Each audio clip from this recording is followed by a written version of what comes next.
ترامب فاز بالرئاسه ديال الولايات المتحده الامريكيه. شنو غنستافدوا حنا كمغاربه؟ واش هادشي في الصالح ديالنا كمغاربه ولا العكس؟ وعلاش الشعب الامريكي كيبغي ترامب؟ وشنو غيتبدل في السياسه الامريكيه؟ وشنو التاثير ديال هذا الفوز على الاقتصاد الامريكي؟ وشنو هو الموقف ديال الدول من هذا الفوز؟ خليكم معايا حتى للاخر ديال الفيديو، حيت غادي نشرح لكم كلشي بالتفاصيل الممله. ولكن قبل، الا كنتي مازال ما مشترك، نزل اشترك في القناه وفعل زر الجرس باش يوصلوك كاع الفيديوهات الجايه.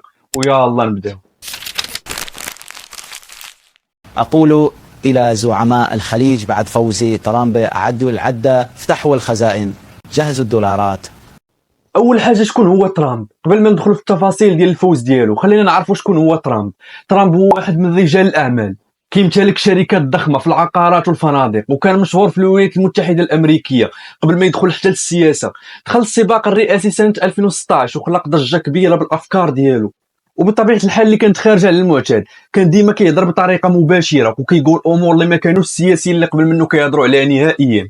فاش ربح الرئاسه اول مره، بزاف ديال الناس غيتعاطفوا معاه، حيت شافوه شخص مختلف وكيتكلم بحالهم، خصوصا الناس اللي معقده من الوضع الاقتصادي ديال البلاد. اما المساله الثانيه، علاش الناس كيبغيو ترامب؟ باش نفهموا علاش ترامب فاز مره اخرى بالرئاسه ديال الولايات المتحده الامريكيه، خاصنا نفهموا شنو اللي كيخلي بزاف ديال الناس يدعموه. اولا، الخطابات ديالو القويه والمباشره. ترامب معروف بالكلام ديالو اللي كيبان صريح وكيكسر القواعد، ما كيحاولش يختار الكلمات ديالو بحال باقي السياسيين الاخرين. كيهضر غالبا على المواضيع اللي ما كيهضروش فيها السياسيين الاخرين، بالاضافه انه كيهضر على كيفيه بناء امريكا والحمايه ديالها، وكذلك محاربه اعداء البلاد.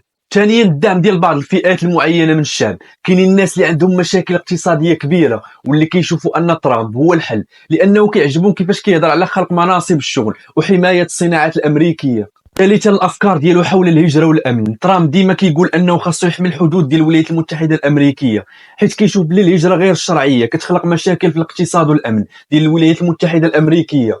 وهذا الفوز شنو غنستافدوا منه حنا كمغاربه؟ اول حاجه، الدعم السياسي، بحال دعم الموقف المغربي في قضيه الصحراء. ترامب فاش كان رئيس سابق اعترف بسياده المغرب على الصحراء، فمن خلال العوده ديالو لرئاسه الولايات المتحده الامريكيه ممكن تخلي هذا الدعم يستمر. ثاني حاجه هي الدعم العسكري. واشنطن عندها علاقه ديال التعاون العسكري مع المغرب، وترامب كيعتبر تقويه العلاقات الامنيه شي حاجه مهمه، وهذا الشيء ممكن يستمر ويحسن من القدرات العسكريه المغربيه. اما من الناحيه السلبيه، السياسه الصارمه ديال ترامب تجاه المهاجرين ممكن تزيد من صعوبه الحصول على التاشيرات للدراسه ولا العمل في امريكا بالنسبه للمغاربه اللي باغيين يمشيو تما. اما التاثير ديال هادشي على الاقتصاد الامريكي، فهو واحد من الاسباب اللي كيخليو الناس يصوتوا على ترامب هو الاقتصاد، حيت بزاف ديال الامريكان كيشوفوا بلي ترامب يقدر يزيد بالاقتصاد الامريكي لقدام. ترامب كيهضر بزاف على فرص الشغل، وكيقول بلي انه خصو يرجع المصانع لامريكا في عوض ما تبقى في الدول الاخرى. لا قدر يدير هذا الشيء غيعاون واحد الفئه كثيره اللي كتعاني من البطاله. ثاني حاجه وهي خطه التخفيضات الضريبيه. فاش كان الرئيس قبل كان دار تخفيضات ضريبيه للشركات، كيشوف هذا الشيء انه غيخلي الشركات تبقى وتخدم في البلاد.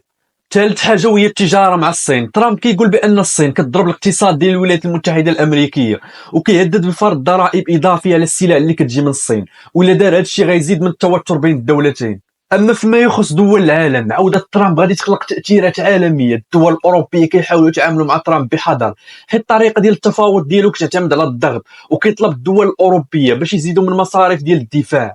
وكذلك الصين وروسيا، ترامب كيعتبرهم منافسين للولايات المتحده الامريكيه، وغادي يحاول يوقف التوسع ديالهم على الساحه الدوليه، وغيكون احتمال كبير ديال زياده التوتر بيناتهم. ومع هادشي كامل، فترامب غادي يواجه بزاف ديال التحديات، اولها القضايا والمحاكمات.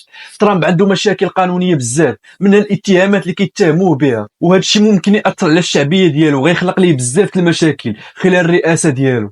ثاني حاجه، المعارضات السياسيه. الحزب الديمقراطي والناس اللي ضد ترامب غادي يحاولوا يعرقلوا القرارات ديالو، غادي يكون صعيب عليه يطبق بعض الافكار ديالو بسهوله، خصوصا اللي فيها تغيير كبير. ثالث حاجه وهي ان الشعب الامريكي ماشي كامل كيبغي ترامب، كاينين بزاف ديال الناس اللي كيشوفوا في تعديل الديمقراطيه ديال الولايات المتحده الامريكيه، وهنا خاصو يقنع حتى الناس اللي ضده باش يساعدوه في تطبيق بعض المشاريع. وانتم اش بان لكم في عوده ترامب لرئاسه الولايات المتحده الامريكيه؟ وشنو هو التاثير ديال هادشي على العالم؟ واش كتشوفوا ان هذا الرجوع ديالو ايجابي ولا سلبي؟ واش غادي يحقق داكشي اللي كيقول ولا غير كيهضر؟ خليو لي الاراء ديالكم في التعاليق، وبارطاجيو هذا الفيديو مع اصحابكم. وإلا عجبكم المحتوى ديالي ما تنساش دير لايك واشترك في القناه، وفعل زر الجرس باش يوصلك الجديد ديالي. نلقاو في فيديو جديد، مع السلامه.